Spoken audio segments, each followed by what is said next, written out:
जय हिंद आप सभी को। आप सभी कैसे हैं? आशा करता हूं कि आप लोग अच्छे ही होंगे और आप लोग मस्त तरीके से अपना अपना स्टडी करते होंगे। तो चलिए आज हम पुनः आप लोगों के बीच आ चुका हूं, है ना? आप लोग हमको ये बताइए कि अभी जो आप लोग पढ़ रहे हैं वो कौन सा चैप्टर पढ़ रहे हैं? तो सिंधु सरस्वती सभ्यता पढ़ रहे हैं। कौन सा चैप्टर पढ़ रहे हैं? तो सिंधु सरस्वती सभ्यता पढ़ रहे हैं, है ना? हालांकि वो इसका 4 क्लास अब तक हो चुका है। आज जो है 5वां क्लास होने के लिए जा रहा है। तो आज की क्लास में हम सिंधु सरस्वती सभ्यता काल को खत्म करने वाले हैं, ठीक है? आज जो है सिंधु सरस्वती सभ्यता का जो है क्लास खत्म हो जाएगा, चैप्टर खत्म हो जाएगा और ये चैप्टर खत्म होने के बाद कल हम पुनः आप लोगों के बीच आएंगे एक नया चैप्टर लेके, जिस चैप्टर का नाम रहने वाला है वैदिक सभ्यता अर्थात वैदिक काल। यानी वैदिक काल को हम लोग कल पढ़ेंगे। आज जो है सिंधु सरस्वती सभ्यता काल का जो भी छोटा बड़ा हुआ था उन सभी को हम लोग आज की क्लास में समझ लेते हैं, ठीक है? आप लोग समझने का प्रयास कीजिएगा। जो जो भी चीजें समझाने का प्रयास करेंगे आप लोग समझने का प्रयास कीजिएगा। आप लोग बोर्ड की तरफ जो है ना फोकस कीजिएगा। चलिए, सबसे पहले है सरकोटरा। क्या है? सरकोटरा। आप लोग सही तरीके से समझने का प्रयास कीजिएगा। समझ गए ना? देखिए, सबसे पहले क्या है यहाँ पे? सरकोटरा। सरकोटरा किस जगह पे है? तो आप लोग जानते हैं कच्छ यानी गुजरात। आपको हम स्टैटिक जीके जब पढ़ा रहे थे या जो स्टैटिक जीके, है ना, उसमें भी आपको लिखाए थे कि क्षेत्रफल की दृष्टि से सबसे बड़ा जिला कौन सा है? तो कच्छ है। और जियोग्राफी में भी आपको बताए हुए हैं, ये चीज हम बताए हैं ना। यानी कच्छ जो है अपना भारत में जो 28 राज्य है और 8 जो केंद्र शासित प्रदेश है, उन सभी में एक जो है जिला है, जिस जिला का नाम है कच्छ। वो आपको गुजरात राज्य में पड़ता है। ये जो कच्छ जिला है, ये क्षेत्रफल की दृष्टि से पूरे भारत का सबसे बड़ा जिला है। ठीक है, कोई दिक्कत? चलिए, तो सरकोटरा वही कच्छ में है। कहाँ पे स्थित है? तो कच्छ में स्थित है, जो कि कहाँ पड़ता है? कच्छ, तो गुजरात में पड़ता है ना? आपको हम पहले से ही बताते आ रहे हैं कि सिंधु सरस्वती सभ्यता काल जो है ना नदी के किनारे था, नदी के किनारे बसा हुआ था, ठीक है ना? तो आपको जितना भी हम स्थल का नाम बताए हैं, सबका नदी बताए हैं ना, कौन सा स्थान कौन सा स्थल किस नदी के पास था बताए हैं। तो अब देख लीजिए सरकोटरा किस नदी के पास था। एक नदी का नाम था शाही कौर नदी। क्या नाम था? शाही कौर नदी। उस शाही कौर नदी के किनारे ही आपको सरकोटरा स्थान था। क्या था? सरकोटरा, जो कि कहाँ पड़ता है? तो कच्छ यानी गुजरात में पड़ता है। आखिर इसका खोज कब किया गया? इसका जो खोज किया गया था वो 1964 ईस्वी में जगपति दोषी के द्वारा किया गया था। किसके द्वारा खोज किया गया था? जगपति दोषी के द्वारा किया गया था। और देखिए, सरकटरा की जो खोज किया था क्या कहते हैं 1964 ईस्वी में, आखिर इसके अंदर में क्या क्या प्राप्त हुआ है जानकारी, यानी क्या क्या मिला है, क्या क्या चीजों की साक्ष्य मिला है, अब उसको देखने का हम लोग प्रयास करते हैं। देखिए, सबसे पहले हमको मिला तो वहां पे क्या मिला था? तो घोड़े की जानकारी मिली थी। यानी सरकोटरा का जब उत्खनन हुआ, जब खुदाई हुआ, तो पता चला वहां पे कि घोड़े की जो अस्थियां थी ना, अस्थियां माने हड्डियां, तो उस हड्डियां से पता चला कि सही माने में जो है सिंधु सरस्वती सभ्यता काल से ही आपको घोड़ा चलता आ रहा है, तब से ही घोड़ा है। समझ गए ना? तो घोड़ा का पता कहाँ चला? तो सरकोटरा से पता चला। कब चला? 1964 ईस्वी में चला। कैसे पता चला? तो घोड़े की अस्थिया को देख के पता किया, है ना? उसके बाद है मनके बनाने का कारखाना। यानी मनके जो बनाया जाता है, गला का जो मनका बनता है, उसका कारखाना का भी पता चल गया। इसमें जानकारी मिला है। कहाँ पे? सरकोटरा में। ठीक, एक कारखाना था जिस कारखाना का नाम था मनका। क्या नाम था? मनका। उसमें मनका ही बनाया जाता था, ठीक है। उसके बाद तराजू का पलड़ा। तराजू का पलड़ा होता है ना, तो वो तराजू का पलड़ा भी सरकोटरा से प्राप्त हुआ है, निकला है। आगे पत्थर से ढकी कब्र। सरकोटरा के अंदर में जो है, जैसे उत्खनन कर रहा था ना, यानी खुदाई जो कर रहा था, तो देखा कि एक कब्र बना हुआ था। समझ गए ना? उस कब्र में पत्थर से ढका हुआ था। क्या था? पत्थर से ढका हुआ था। तो उसका भी खोज कर निकाला था कि देखिए सरकोटरा के अंदर में जो अगर कोई भी मनुष्य जब मरते थे तो उसको जो दफनाने का जो काम करता था, दफना करके नीचे में ऊपर से क्या करते थे? पत्थर से ढका करते थे। क्या करते थे? पत्थर से ढकने का काम करते थे। बात समझ रहे हैं ना? सरकोटरा स्थान पे एक चीज की जानकारी प्राप्त हुई है, जो वहाँ पे जो क्या कहते हैं कब्रिस्तान मिला, उस कब्रिस्तान को जो ढका जाता था वो पत्थर से ढका जाता था, यानी कब्र को। उस कब्रिस्तान के अंदर कब्र था, उस कब्र को क्या कहते हैं पत्थर से ढका जाता था। अब कब्रिस्तान एक प्रकार से कह सकते हैं, ऐसा कोई बात नहीं है। समझ रहे हैं बात को? एक प्रकार से आप कब्रिस्तान बोल सकते हैं या नहीं बोल सकते, सीधा आप कब्र बोलिए। कब्रिस्तान जिसमें कब्र होता है, जहाँ पे दफनाने का काम करते हैं उसी को बोलते हैं कब्रिस्तान। और जहाँ पे दफनाया जाता है उसी को बोलते हैं कब्र। क्या बोलते हैं? कब्र। यानी एक क्षेत्र होता है जब खुदाई करके उसमें जो दफनाया जाता है उसको क्या बोलते हैं? उसको कब्र बोलते हैं। ठीक है, तो कब्र पत्थर से ढका हुआ था। ठीक, आगे है शॉपिंग कॉम्प्लेक्स। शॉपिंग कॉम्प्लेक्स यानी कहने का मतलब है कि उस समय में भी शॉपिंग कॉम्प्लेक्स था। क्या था? शॉपिंग कॉम्प्लेक्स था। कोई दिक्कत? शॉपिंग समझते हैं ना, शॉपिंग जो करने जाता है। आपको क्या लगता है कि शॉपिंग करने के लिए उस समय में मॉल खोला हुआ था बड़ा बड़ा? नहीं, मॉल नहीं था उस समय में जी। शॉपिंग के अंदर में कुछ कुछ जैसे हथियार हो गया या पत्थर के सामाने हो गया, बहुत सारे ऐसी चीजें हैं जो वहां पे मिलता था, कॉम्प्लेक्स में मिला करता था। समझ गया ना? वो चीजें हैं। आगे है धोलावीरा। क्या है? धोलावीरा। धोलावीरा जो है बाबू कच्छ में यानी गुजरात में पड़ता है। सेम जगह है धोलावीरा भी। ठीक है, और ये जो है लूनी नदी के किनारे बसा हुआ था। लूनी नदी। और इसका खोज कब हुआ था? 1967 से 68 के बीच हुआ था। और इसका भी खोज किसने किया था? जगपति जोशी ने किया था। वो यहाँ पे दोषी हो गया जी, जोशी होगा। क्या होगा? जोशी। जगपति जोशी ने किया था। ठीक है, और इसका जो क्या कहते हैं, इसका जो उत्खनन किया था वो आर.एस. बिष्ट ने किया था, यानी खुदाई। खुदाई करने का जो काम किया, जिसका नाम था आर.एस. बिष्ट। क्या नाम था?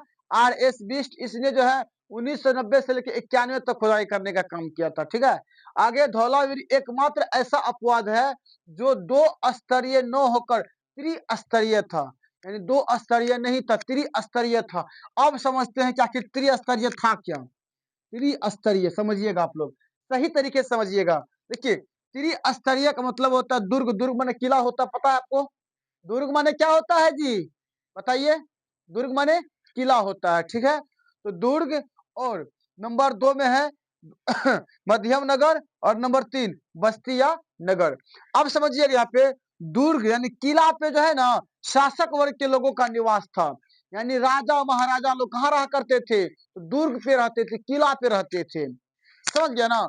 उसके बाद मध्यम नगर में कौन रहा करते थे? तो मध्यम नगर में व्यापारी रहा करते थे, यानी व्यापारियों का निवास था, व्यापारियों सबका घर था। जैसे दुर्ग पे राजा सबका घर था, उसी प्रकार से मध्यम नगर में व्यापारियों का घर था, यानी व्यापारियों का निवास था। जैसे दुर्ग में शासक वर्ग के जितने भी लोग थे उन सभी का निवास था दुर्ग पे। उसी प्रकार से मध्यम नगर में जो है व्यापारियों का निवास था, और उसके बाद बस्तिया नगर में सामान्य लोगों का निवास था। सामान्य लोगों का निवास था। तो इसीलिए जो है 1 स्तरीय, 2 स्तरीय, त्रिस्तरीय, तो 3 स्तरीय हो गया ना जी। आगे है कि राखी गढ़ी के बाद भारत का दूसरा सबसे बड़ा हड़प्पा सभ्यता का स्थल है ना। राखी गढ़ी के बाद जो है अगर भारत का अगर सबसे बड़ा स्थल माना जाए तो वो हड़प्पा सभ्यता का स्थल है ना। हड़प्पा सभ्यता का स्थल है।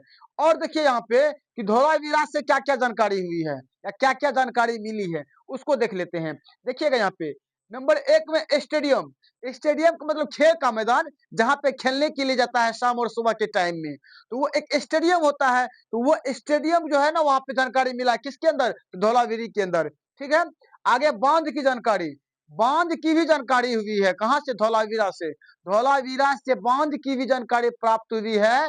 बांध की जानकारी ऐसे प्राप्त किया गया कि वहां पे देखा कि दोनों साइड से क्या, तो एक प्रकार से मिट्टी का चट्टान था। समझ गए ना? जैसे बांध नहीं बनाया जाता है उसी प्रकार का आकार में बनाया हुआ था। वो इसलिए बनाया गया था उस समय में पानी का संग्रह करने के लिए, जल का संग्रह करने के लिए। जब बारिश होती थी ना, वो बारिश का पानी जो है एक जगह इकट्ठा रह सके, इसलिए जो है वो एक बांध बनाया था जल संग्रह करने के लिए, यानी जल को इकट्ठा करने के लिए। ठीक है, आगे देखिए, आगे सुनामी की जानकारी। यानी कहने का मतलब है धौलावीरा के अंदर में सुनामी की भी जानकारी प्राप्त हुई है। किसकी प्राप्त हुई है? तो सुनामी की। आगे है रोपड़, क्या है? रोपड़। रोपड़ पंजाब में है, कहाँ है? तो पंजाब में है, ठीक है। रोपड़ कहाँ है? पंजाब में है। नदी, सतलुज नदी के किनारे बसा हुआ है, बसा हुआ था कौन? तो रोपड़। रोपड़ एक स्थल का नाम है, सिंधु सरस्वती सभ्यता काल की बात कर रहे हैं, ठीक है। वो आपको पंजाब में पड़ता है। और कौन सा नदी था? तो सतलुज नदी था। और इसका खोज किसने किया था? तो बनवारी लाल ने किया था। किसने किया था? बनवारी लाल ने किया था 1950 ईस्वी में। 1950 ईस्वी में किया था, ठीक है। और आगे देखिएगा, आजादी के बाद भारत में खोजा गया हड़प्पा सभ्यता का प्रथम स्थल था। अब समझाते हैं आपको हम। 1950 ईस्वी से पहले, यानी 1947 ईस्वी से पहले जो है, भारत और पाकिस्तान एक पर क्या था? एक था ना जी उस समय में।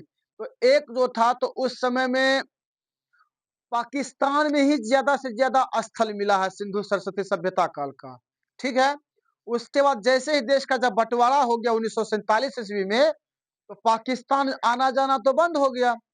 तो उस समय में दिमाग लगाया गया कि आखिर मान के चलिए कि जब पाकिस्तान के अंदर में जब इतना स्थल है, तो भारत के अंदर भी होना चाहिए। भारत के अंदर भी होना चाहिए। अब मान के चलिए अब पाकिस्तान अलग हो गया है। अब मेरा जो वैज्ञानिक है यहाँ का, वो उसको कभी भी पाकिस्तान एंट्री करने के लिए नहीं दिया जाएगा, और पाकिस्तान में खोजने के लिए नहीं दिया जाएगा, यानी खोज करने के लिए किसी भी चीजों की, किसी भी स्थल का नहीं दिया जाएगा। तो क्यों ना जो है हम अपना भारत में ही, जब क्या कहते हैं, पाकिस्तान के क्षेत्र में जब इतना स्थल मिला है, तो खोज करने के बाद, उस खनन खुदाई करने के बाद, तो फिर अपना भारत में क्यों नहीं मिलेगा? तो अपना भारत में भी जो है ना, खुदाई कर करके जो है क्या कहते हैं, स्थल का जो है एक मतलब क्या कहते हैं, खोज किया जाए कि कहाँ पे कौन सा स्थल है, ठीक है। उसके बाद जो है अपना भारत में भी 1947 के बाद लगातार जो है ना, खोज करना शुरू कर दिया, और खुदाई करना, जमीन की खुदाई करना शुरू कर दिया। तो 1950 में सबसे पहली बार जो है ना, रोपड़ मिला था, रोपड़ स्थल मिला था, जो कि कहाँ था? पंजाब में था, ठीक है। पंजाब में खुदाई किया, तो एक स्थल निकला जिसका नाम रख दिया रोपड़। यानी सबसे पहली बार भारत में जो स्थल खोजा गया था, यही रोपड़ खोजा गया था, ठीक है। और देखिएगा यहाँ पे, हम यहाँ पे लिख भी दिए कि आजादी के बाद भारत में खोजा गया हड़प्पा सभ्यता का प्रथम स्थल था, है ना। आजादी के बाद भारत में खोजा गया हड़प्पा सभ्यता की बात कर रहे हैं। हड़प्पा सभ्यता का प्रथम स्थल था कौन सा? रोपड़। कौन सा? रोपड़। कहाँ है? पंजाब में, ठीक है। और आगे देखिएगा यहाँ पे, आगे जानकारी, इसके अंदर से जानकारी क्या मिली है रोपड़ के अंदर से, ठीक है। हम बताते हैं। मानव के साथ कुत्ते को दफनाने का साक्ष्य मिला है।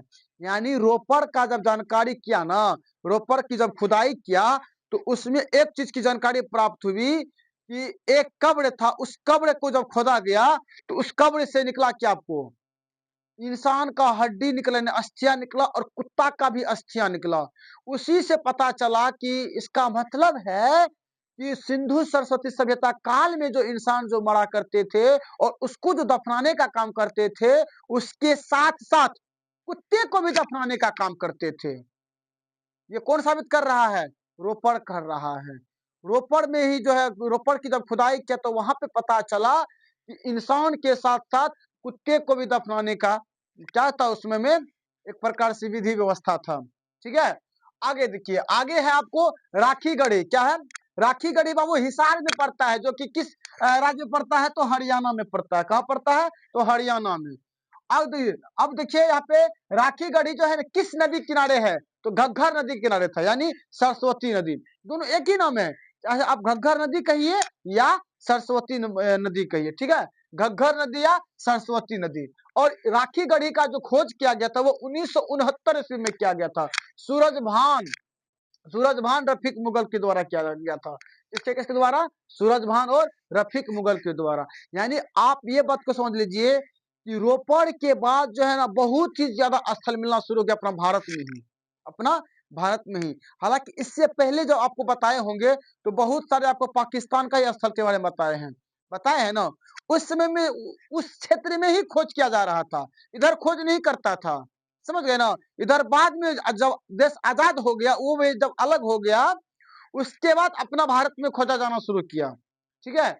आगे क्या है, तो अब देखिए यहाँ पे राखी गढ़ी का जो खोज किया बाबू, वो सूरजभान और रफीक मुगल के द्वारा किया गया था। ठीक है। आगे है जानकारी, आखिर राखी गढ़ी का जो खोज किया गया तो उससे क्या क्या जानकारी मिली है, अब इसके बारे में जान लेते हैं। ठीक है। देखिए नंबर एक में यह प्राक हड़प्पा कालीन स्थल है, यह प्राक कालीन यह प्राक हड़प्पा कालीन स्थल है। नंबर दो में टी आकार की यज्ञ वेदियां मिली है, यानी कहने का मतलब है राखी गढ़ी के अंदर में एक टी आकार का यज्ञ है। यज्ञ समझते हैं आप लोग, यज्ञ जैसे मान के चलिए हिंदू प्रथा का, जो हिंदू समाज के जो लोग होते हैं वो जो एक अग्निकुंड होते हैं ना जी, शादी विवाह में जो 7 फेरा जो लेते हैं तो बीच में आग रहता है ना, तो उसी प्रकार के एक कुंड बना हुआ था जो टी के आकार का था। किसके आकार का था? टी आकार का था। किस आकार का था? तो टी आकार का था, है ना। टी आकार की यज्ञ वेदियां मिला था। ठीक है। आगे है मनके बनाने का कारखाना। देखिए राखी गढ़ी से भी जो है ना मनका जो बनाता था उसका कारखाना मिला है आपको, राखी गढ़ी से भी मिला है। ठीक है। उसके बाद है ताबूत की जानकारी, ताबूत की भी जानकारी की प्राप्त हुई है आपको, कहां से? राखी गढ़ी से। आगे है बिना लेख की मुहरे, यानी बिना लेख की भी मुहरे प्राप्त हुई है। बिना लेख यानी मुहर जो लगा हुआ था, बिना लिखा हुआ का मुहर लगा हुआ था, उसका भी जानकारी प्राप्त हुआ है। ठीक है। आगे देखिए, आगे है रंगपुर। क्या है? रंगपुर यानी अहमदाबाद गुजरात में पड़ता है। कहाँ पड़ता है? तो अहमदाबाद गुजरात में। और किस नदी किनारे है? तो मदार नदी। कौन सा नदी? मदार नदी। और इसका जो खोज किया गया था वो 1931 ईस्वी में माधव स्वरूप वत्स के द्वारा किया गया था। और इसका जो उत्खनन किया था, यानी खुदाई किया था, वो 1939 में ध्रुवे के द्वारा किया गया था और 1953 में रंगनाथ राव के द्वारा किया गया था। ठीक है ना। आगे है जानकारी क्या क्या होगी यहाँ से, रंगपुर से। यहाँ से पता चला कि चावल की खेती की भी की जाती थी वहां पे, यानी कहने का मतलब है रंगपुर की जब खुदाई हुई तो पता चला कि इस क्षेत्र में जो है ना चावल की भी खेती की जाती थी उस समय में। ठीक है। उसके बाद यहाँ से उत्तर हड़प्पा, यानी हड़प्पा काल के बाद की जानकारी हुई है, यानी कहने का मतलब है यहाँ से उत्तर हड़प्पा की भी प्राप्त हुई, यानी उत्तर हड़प्पा की भी जानकारी क्या हुई? प्राप्त हुई है। आगे है सिंधु सरस्वती सभ्यता की प्रमुख विशेषताएं क्या थी। अब हम लोग मेन चीज यही है, इसको भी समझना बहुत जरूरी है, समझ गए ना। समझिएगा यहाँ पे सिंधु सरस्वती सभ्यता की प्रमुख विशेषताएं क्या क्या थी, प्रमुख विशेषताएं क्या क्या थी इसको समझते हैं। देखिएगा यहाँ पे नगर 2 स्तरों में बटे थे। नगर कितने स्तरों में बटे थे? 2 स्तरों में बटे हुए थे। लेकिन यहाँ पे एक अपवाद है जी। अपवाद कौन सा है इसमें? आप याद रखिएगा, आपको धौलावीर याद रखिएगा। यहाँ पे धौलावीर जो है त्रिस्तरीय बटा हुआ था। किस स्तरीय में? त्रिस्तरीय में बटा हुआ था, यानी धौलावीर एकमात्र ऐसा अपवाद है जो 2 स्तरीय न होकर के कैसा स्तरीय था? त्रिस्तरीय था। तो अपवाद, आप एक्सेप्शन तो हर एक चीज में है कि नहीं है? हर एक चीज में आपको अपवाद मिलेगा, समझ गए ना। तो इसमें भी अपवाद था। जैसे आपको मैक्सिमम मान के चलना है कि सिंधु सरस्वती सभ्यता काल में जो है ना वो जो नगर था वो 2 स्तरों में बटे थे। कितने स्तरों में बटे थे? तो 2 स्तरों में बटे थे। लेकिन आपको एक चीज याद रखना पड़ेगा, धौलावीरा में त्रिस्तरीय नगर था। कौन स्तरीय नगर था? तो त्रिस्तरीय नगर था। कोई दिक्कत? दुर्ग, मध्य शासक और बस्ती या नगर, कोई दिक्कत? चलिए आगे क्या है? आगे है सड़कें पक्की व एक दूसरे को समकोण पर काटती थी, यानी कहने का मतलब है उस समय में सड़क भी बना हुआ था, पक्की सड़क बना हुआ था। और वो जो सड़क बना हुआ था ना वो समकोण पे काटता था। समकोण कहने का मतलब ये है कि अभी जैसे जनरली देख लीजिए कि अपना सबका जो रोड बना हुआ है, सड़क जो बना हुआ है वो समकोण पे तो नहीं है, नहीं ना है जी, मतलब बहुत ही ज्यादा मोड़ माड़ है। जैसे उस समय में जो मोड़ था इस प्रकार का था। जैसे मान के चलिए, बताते 1 मिनट रुक जाइए आप।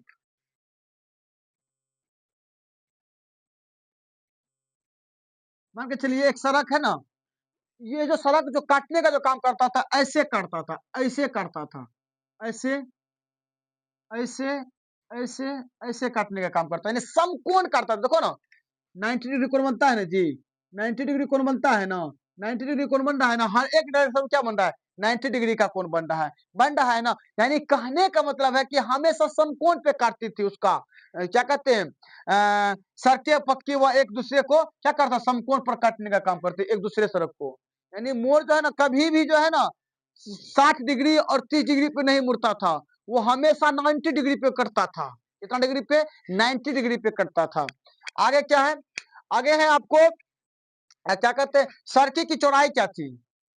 सड़की की चौड़ाई आप याद रखिएगा, इनमें से कोई एक पूछ देगा आपसे, समझ गए ना। देखिए ना, आप जो है 18 का टेबल याद रख लीजिएगा 5 बार में। 18 कम 18, 18 36, 18 54, 18 के बाद 18 25 90, याद नहीं होगा जी। 18 कम 18, 18 दुना 36, 18 तिया 54, 18 चौके 72, 18 25 90। सिर्फ और सिर्फ आपको दशमलव लगा देना, यानी 1.8, 3.6, 5.4, 7.2, 9.0। आप 18 का पहाड़ा पढ़ लीजिएगा, बीच में दशमलव लगा देना है। तो मीटर है यहाँ पे, यानी 1.8 मीटर का था, 3.6 मीटर का था, 5.4 मीटर का था, 7.2 मीटर का था और 9.0 मीटर का था या 10 मीटर का था। कहने का मतलब है आपको कि अधिकतम चौड़ाई जो थी ना सड़क का उस समय में, वो 9 मीटर या 10 मीटर का था, जिसको नेशनल हाईवे कहा जाता था, यानी राजमार्ग कहा जाता था। ठीक है, राजमार्ग। कोई दिक्कत? आगे देखिए, आगे है गंदे पानी के निकासी हेतु, गंदे पानी के निकासी हेतु पक्की नालियां बनी थी। यानी सिंधु सरस्वती सभ्यता काल में जो है नालियां जो बनी हुई थी, वो पक्की नालियां बनी हुई थी। ऐसी नालियां बनी हुई थी, तो पक्की नालियां बनी हुई थी। आगे नंबर 4 है मकान। मकान जो है पक्की ईंटों से बने हुए थे। एक इसमें भी अपवाद है बाबू, इसको भी आप लोग ध्यान में रखिएगा, है ना। मकान जो है एक पर पक्की ईंटों से बने हुए थे, लेकिन कालीबंगा में जो आपको बताए थे हम, तो कालीबंगा में आपको बताए थे कि कच्ची ईंटों से मकान का निर्माण किया जाता था, लेकिन वो अपवाद में चला गया। ठीक है, एक्चुअली अगर माना जाए तो वो पक्की ईंटों से बना हुआ था मकान। ठीक, अगर कालीबंगा की बात कीजिएगा तो वो क्या हो जाएगा, कच्ची ईंटों से हो जाएगा। ठीक है, आगे देखिए, आगे क्या है, खिड़कियां व दरवाजे मुख्य सड़कों की तरफ नहीं खुलते थे, मुख्य सड़कों की तरफ नहीं खुलते थे। यानी कहने का मतलब है कि आपको हम बताए थे इससे पहले, और इससे पहले जो क्लास नहीं किया होगा उसको करना बहुत ही जरूरी है, जो क्लास नहीं किए होंगे उसको दिक्कत बहुत ही ज्यादा होगा। इसलिए कहते हैं हर एक क्लास को समझना है और उसको नोट करते हुए आगे चलना है, नहीं तो बहुत ही ज्यादा दिक्कत होगा। समझ गए ना, समझिएगा। तो उस समय सिंधु सरस्वती सभ्यता काल में जो कोई भी जो इंसान जो घर बनाते जो थे ना, वो अपोजिट में उल्टा सा क्या करते थे, दरवाजा रखते थे और खिड़कियां रखते थे, रोड के सामने सामने नहीं रखते थे। सिर्फ और सिर्फ एक अपवाद है इसमें, लोथल। कौन सा अपवाद है? लोथल, जो कि हम आपको पीडीएफ के माध्यम से आपको वहां पे आपको लोथल लिखा हुआ है, हर एक चीज को हम जो है ना एक विस्तृत रूप से विस्तारित रूप से हम लिख दिए हैं, उसको आप लोग कॉपी पे नोट कर लीजिएगा। समझ गए ना, वो हम डाल देंगे आपको, हम देख लीजिएगा तो समझिएगा। यहाँ पे तो कहाँ पे थे हम? हाँ, तो लोथल में क्या था, लोथल काल में क्या था, लोथल का जो स्थल खोदा गया था, उसमें पता चला कि रोड के डायरेक्शन में, यानी रोड के दिशा में, यानी रोड की तरफ खिड़कियां और दरवाजा लगा हुआ रहता था, यानी लगाने का काम करता था लोथल में। ठीक, और बाद बाकी जो है ना अपोजिट साइड में, मान लीजिए लोथल को छोड़ करके। ठीक है, आगे ईंटों के आकार का अनुपात। तो ईंटों के आकार का अनुपात आपको लंबाई गुना चौड़ाई गुना ऊंचाई, यानी उस समय का जो ईंट का जो अनुपात था वो 1:2:4 का था, 1:2:4 का था। बात समझ रहे हैं ना, उस समय में जो है 1:2:4 का था। कोई दिक्कत नहीं ना। चलिए, तो आज जो है ये आपका टॉपिक खत्म हुआ। ठीक है, ये चैप्टर खत्म हुआ। अब कल हम लोग मस्त तरीके से आएंगे क्लास में और आप लोगों के बीच एक नया टॉपिक लेके, जिस टॉपिक का नाम रहने वाला है वैदिक सभ्यता।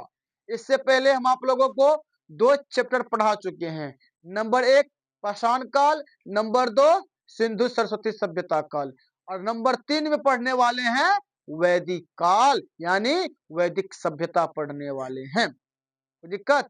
आप लोग मस्त तरीके से पढ़ाई कीजिए, कहीं कोई टेंशन लेने की दिक्कत नहीं है। आज का जो है एक नोटिस आया है नीतीश कुमार जी के द्वारा, यानी अपना जो बिहार का जो मुख्यमंत्री नीतीश कुमार जी है, इसने आज एक नोटिस जारी किया है, सभी विभाग को आज अलर्ट किया है कि जितने भी डिपार्टमेंट के लोग हैं उन सभी से उन सभी को एक नोटिस किया है कि आप सब अगर कोई भी अगर वैकेंसी निकालते हैं, तो उसका आपको उसी समय में डेट भी निर्धारित करना है कि कब जो है उसका एग्जाम होना है, कब उसका रिजल्ट आएगा और कब उसका नौकरी लगेगा।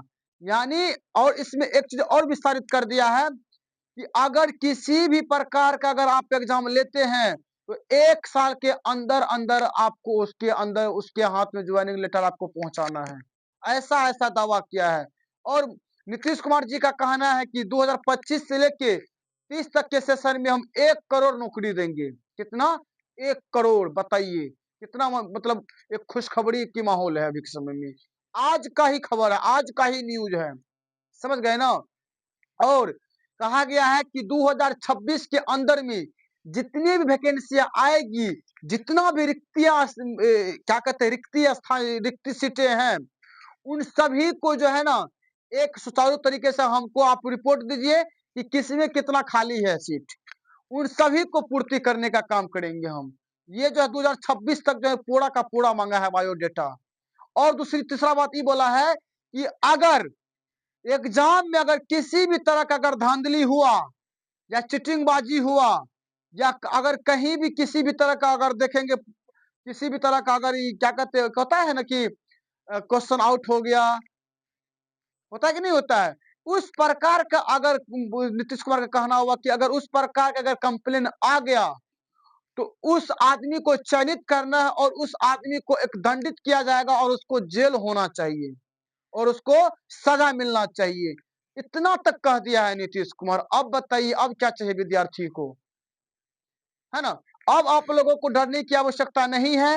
हाँ, डर था एक समय में कि हम लोगों के माइंड में ये बात चल रहा था कि बीजेपी उसके साथ में है।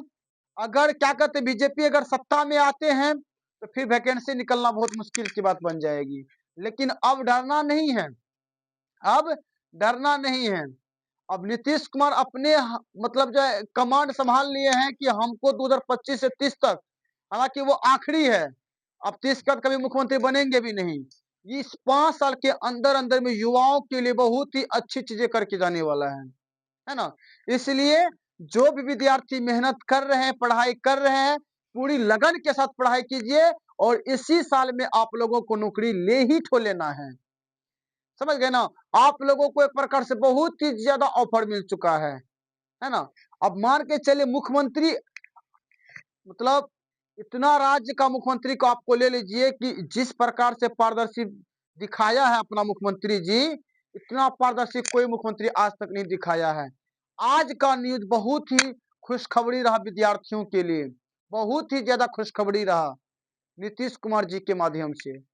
समझ गए ना? सीधा एकदम हर एक पॉइंट को क्लियर कर दिया, पारदर्शी कर दिया कि जो भी चीजें होगी तुरंत आप बताइए, इसका फॉर्म कब से कब तक भराया जाएगा, एडमिट कार्ड कब आएगा, एग्जाम कब लेना है, रिजल्ट कब देना है, सारा का सारा डेटा आप जो है कैलेंडर जारी कर दीजिए पहले। और 2026 में जो जितना भी वैकेंसियां निकलेगी, उन सभी का एक साथ कैलेंडर निकलने वाला है कि कौन सा एग्जाम कब होने वाला है, कौन सा एग्जाम का कब से फॉर्म भराएगा, हर एक चीज का। अब क्या चाहिए आप लोगों को? समझ रहे हैं ना? इसलिए अब आप लोग दिल थाम के बैठिए, दिल थाम के बैठे रहिए, आप लोग एकदम मस्त तरीके से स्टडी कीजिए, पढ़ाई कीजिए और आप सभी नौकरी लीजिए और अपने लाइफ को सेटल कीजिए। ठीक है? तो चलिए अब क्लास को हम यहीं पे खत्म करते हैं। आप सभी को जय हिंद, जय भारत, जय बिहार।